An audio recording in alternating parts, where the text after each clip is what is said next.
Good morning बच्चों, मैं आप लोगों के बीच में नया सेशन यूपी बोर्ड हिंदी का लेकर आया हूं। आप पहली बार हैं तो मेरे चैनल को सब्सक्राइब जरूर कर लीजिएगा। मेरे चैनल का नाम है प्रमेश टेक को जरूर सब्सक्राइब कीजिएगा। हिंदी का ये जो है कि सामान्य हिंदी है, आप देख सकते हैं आपके बीच में मैं लेकर आया हूँ। प्रतिदर्श प्रश्न पत्र है 2023-24 का, कक्षा 12 का है। विषय सामान्य हिंदी है। समय 3 घंटा 15 मिनट मिलेगा आपको। 100 नंबर का पेपर होगा। प्रारंभ की 15 मिनट परीक्षार्थी को प्रश्न पत्र पढ़ने के लिए निर्धारित है। इस प्रश्न में 2 खंड है, दोनों खंडों के सभी प्रश्नों का उत्तर देना आवश्यक है। देखिए, मैं बहुत तेज़ी में आपको बताऊंगा, रिवीजन कराऊंगा, बहुत तेज़ी में आंसर बताऊंगा इसका। और आप जो है कि इसको अच्छे से एनालाइज जो है कि अच्छे से इसको पढ़ के जाइएगा, सुन कर जाइए, वीडियो देख करके जाइएगा। आप जो है कि इससे अपने रिजल्ट में अच्छा मार्क्स ला सकते हैं। तो ये जो है कि आपके बीच में लाया हूँ। स्क्रीन को आप देख रहे हैं। देखिए जो है कि प्रश्न 1 है। प्रश्न नंबर 1 खंड क का प्रश्न नंबर 1 है। शिक्षा का उद्देश्य निबंध के लेखक हैं। तो शिक्षा का उद्देश्य निबंध के लेखक जो हैं कि वो संपूर्णानंद हैं। जो हैं कि कौन है? संपूर्णानंद है। ये संपूर्णानंद है। पहले का ये हो गया। इसके बाद है लल्लू लाल की रचना कौन है? तो लल्लू लाल की रचना जो है कि ये है प्रेम सागर। लल्लू लाल की रचना जो है कि वो है प्रेम सागर है। देखिए, इसके बाद जो है कि सुख सागर जो है कि ये मुंशी सदा सुखलाल द्वारा रचित है। एक हिंदी ग्रंथ है। कौन? सुख सागर जो है ये सदा सुखलाल मुंशी सदा सुखलाल द्वारा रचित है। परीक्षा गुरु, देखिए बहुत ही महत्वपूर्ण है ये भी। और रानी केतकी की कहानी, देखिए इसमें परीक्षा गुरु जो है ये जो है कि हिंदी का प्रथम उपन्यास था, जिसकी रचना भारतेंदु युग के प्रसिद्ध नाटककार लाला श्रीनिवास दास जी 25 नवंबर 1882 में किए थे। जो है कि परीक्षा गुरु, ये जो है कि परीक्षा गुरु जो है कि कौन किए थे? लाला श्रीनिवास दास। इसके बाद है रानी केतकी की कहानी जो आपको मैं बताने जा रहा हूँ। रानी केतकी की कहानी ये जो है कि बात हो रहा है, देखिएगा, ये जो है कि ग्रंथ है रानी केतकी की कहानी, जो कि ईसा अल्लाह खां हैं। ये आपको दिखा रहे हैं रानी केतकी की कहानी। रानी केतकी की कहानी जो है कि ये ईसा अल्लाह खां ने दिया है, लिखा है। ये इनकी है। पर्दा देखिए, बहुत ही जल्दी में आपको बता रहे हैं। पर्दा कहानी के लेखक जो है कि यशपाल हैं। पर्दा जो है कि पर्दा कहानी के लेखक कौन है? यशपाल। आवारा मसीहा के रचनाकार हैं। तो आवारा मसीहा जो है कि देखिए, आवारा मसीहा जो है कि विष्णु प्रभाकर, जो कि बांग्ला लेखक हैं। शरत चंद्र जो कि कहते हैं कि चट्टोपाध्याय की जीवनी है ये। कौन है?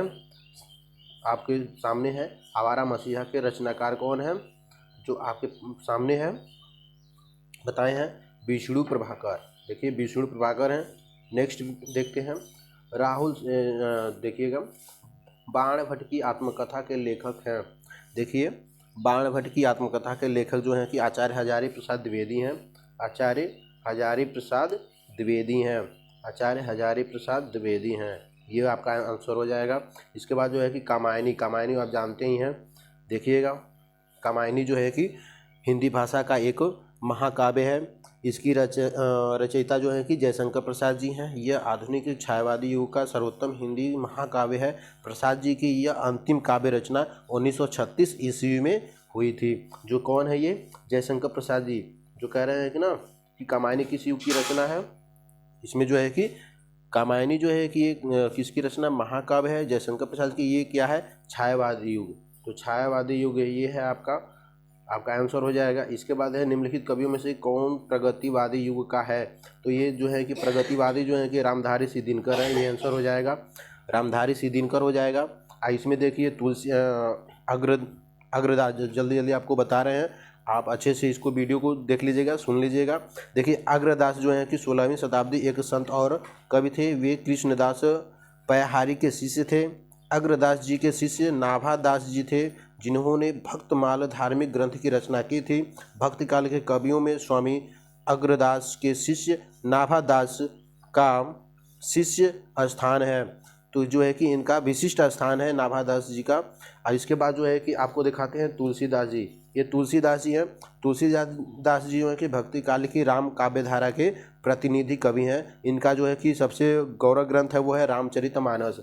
ठीक है, इसके बाद क्या है जो बता रहे थे आपको, नंददास। ठीक है ना, तो नंददास जो इसमें हमको बता दे रहे हैं एक चीज़ और, नंददास जी जो है कि ये भक्ति काल में सगुण भक्ति धारा और निर्गुण भक्ति शाखा के अंतर्गत आने वाले जो हैं कि कवि हैं नंददास जी, जिसमें हम बता रहे हैं कबीरदास, तुलसीदास, नंददास, कृष्णदास, परमानंद दास, मीराबाई, ये सभी चीज़ें जो है कि ये सभी लोगों जो है कि इसमें आते हैं लोग। ठीक ना, भक्ति काव्य धारा के हैं ये लोग नंददास। ठीक है ना, बाकी जो है कि इसमें जो है कि रामधारी सिद्धिनकर जो है कि प्रगतिवादी कवि हैं। केदारनाथ अग्रवाल, नागार्जुन और सिंह सुमन, त्रिलोचन, ये सभी जो हैं। ठीक है ना, तो रामधारी सिद्धिनकर जो है कि आधुनिक युग, ये छायावत्तर युग के कवि कहते हैं, प्रगतिवादी युग के कवि कहते हैं। इन्हें राष्ट्र कवि के रूप में नवाजा गया है। ठीक है, बाकी जो है कि इसके बाद तार सप्तक का प्रकाशन वर्ष भारतीय ज्ञानपीठ द्वारा 1943 ईस्वी में किया गया है, जिसमें जो है कि आपको बताया गया है, इसमें 1943 ईस्वी में बता रहे हैं हम। देखिए ये 1943 है, ये आपका आंसर हो जाएगा। द्विवेदी युग की रचना नहीं है, द्विवेदी युग की रचना नहीं है, तो इसका जो है कि हम आपको बताते हैं कि देख लीजिए द्विवेदी युग की रचना में प्रिय प्रवास। ठीक है ना, प्रिय प्रवास द्विवेदी युग की रचना है। साकेत जो है कि मैथिली शरण गुप्त की रचना है, यह 1931 में प्रकाशित हुआ था। द्विवेदी युग की रचना ये है। भारत भारती भी और चिरगांव भी है। कामायनी जो है कि एक छायावादी युग की रचना है, जो कि एक कामायनी है। कामायनी जो है कि एक किसकी है, छायावादी युग की रचना है, जो जयशंकर प्रसाद की है। नेक्स्ट आपको दिखाते हैं अष्टछाप। अष्टछाप के कवियों का संबंध है भक्ति की शाखा, तो ये जो है कि आपका जो हो जा रहा है ये कृष्ण भक्ति शाखा के हो जाएंगे, ये कृष्ण भक्ति शाखा के हो जाएंगे ये जो कवि हैं। बाकी जो है कि आपको ये इतने हम बता दिए हैं, बाकी आप नीचे आएंगे देखेंगे।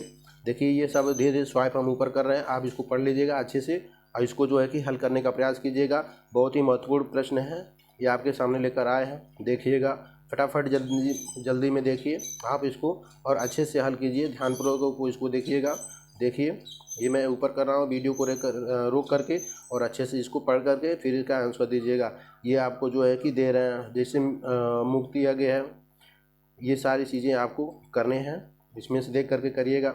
देखिए मैं ऊपर इसे भगा रहा हूँ, जो है कि इसमें जो एक नंबर के प्रश्न हैं जो आपको मैं बताने का प्रयास किया हूँ अच्छे से, जो कि आप उसको अच्छे से कर लीजिएगा। देखिए अब यहाँ पर आ गया है प्रश्न नंबर 11। प्रश्न नंबर 11 का वसन व्यसन कह रहा है निम्नलिखित शब्दों युग्मों का सही अर्थ चयन करके लिखिए। तो जो है कि प्रश्न नंबर, एक मिनट, जो है कि कोई छूटा है ऐसा सॉरी, जिसका हम बता देते हैं। वसन व्यसन का जो होता है ये जो है कि वस्त्र और आदत होता है, इसका जो होता है वस्त्र और आदत होता है। ऊपर देख लेते हैं, ये इधर जो है कि कोई है प्रश्न नंबर, निम्नलिखित मुहावरों को में से किसी एक का अर्थ लिखकर वाक्य में प्रयोग कीजिए, प्रश्न नंबर 9 का। ठीक है ना, तो ये भी जो है कि हम आपको बता देते हैं। जैसे कहते हैं कि आज के समय में मेहनत, कह रहे हैं क्या, जो होता है कि दिया है पहला तलवार की धार पर चलना, तो जो ये इसका अर्थ हो जाता है क्या कि आज के समय में मेहनत व ईमानदारी से पैसा कमाना तो तलवार की धार पर चलने के समान है। तो हिम्मत पस्त होना, ठीक है ना, टका सा जवाब देना, टका सा जवाब देना, कुछ सा जवाब देना, दाल में काला होना तो किसी बात पर संदेह होना, नमक मिर्च लगाना, ठीक है ना, तो नमक सॉरी इसमें देखिएगा अगला है नमक मिर्च लगाना, ठीक है ना, नीचे है नमक मिर्च लगाना, जो है कि इसमें जो है कि बढ़ा करके कुछ कहना, किसी बात को बढ़ा चढ़ा करके कहना, ये चीज़ें हैं आपके बीच में। ठीक है, अगला हम आ जाते हैं 11 पे, देख लीजिए 11 पे वसन व्यसन का होता है वस्त्र और आदत। देखिए इसमें जो है कि 11 वाला जो है कि इसमें देख लीजिए हम दे रहे हैं वसन व्यसन का, तो वस्त्र और आदत होता है, ये होता है वस्त्र और आदत होता है।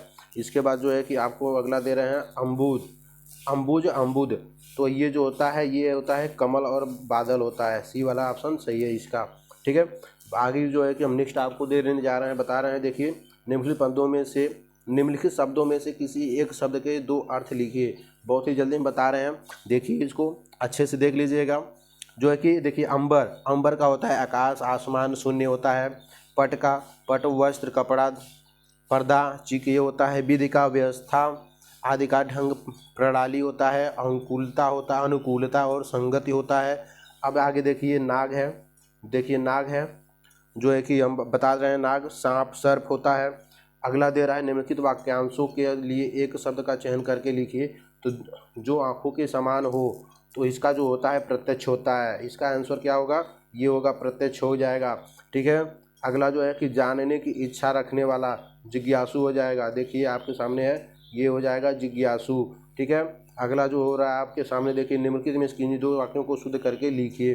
तो देखिए हम इसका जो हम बता रहे हैं आपको, तुम तो कुर्सी पर बैठे हैं, तो तुम तो कुर्सी पर बैठे हो, तो इसका सही ऑप्शन हो जाएगा तुम कुर्सी पर बैठे हो। इसका फिर अगला देखिए इस सरोवर में अनेकों कमल खिले हैं, तो इसका जो ऑप्शन हो जाएगा जो है कि सरोवर में कमल खिले हैं। इसके बाद अगला देखिए सम्मेलन में कवित्री ने भाग लिया है, तो इसका हो जाएगा सम्मेलन में कवित्रियों ने भाग लिया। इसके बाद आ जाएगा आपका कृपा अनुमोदन करने की कृपा करें, तो इसका हो जाएगा अनुमोदन करने की कृपा करें।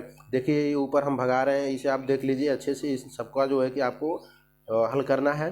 और ये हमने पूरा आपका जो है कि बता दिए हैं, इसमें एक एक नंबर का प्रश्न है, उत्तर जो है कि आपको बता दिए हैं। इससे आप वीडियो को रोक करके आप जो है कि इसको अच्छे से देख लीजिए। और इस चैनल पर नए हैं तो इस चैनल को सब्सक्राइब कर लीजिएगा, अगली वीडियो पाने के लिए आप पर तुरंत ये वीडियो का संदेश पहुंच जाएगा। देखिए ये कक्षा 12 का है, सामान्य हिंदी है, और इसको आप जो है कि अच्छे से पढ़ लीजिएगा, वीडियो को देख लीजिएगा। Okay, thank you.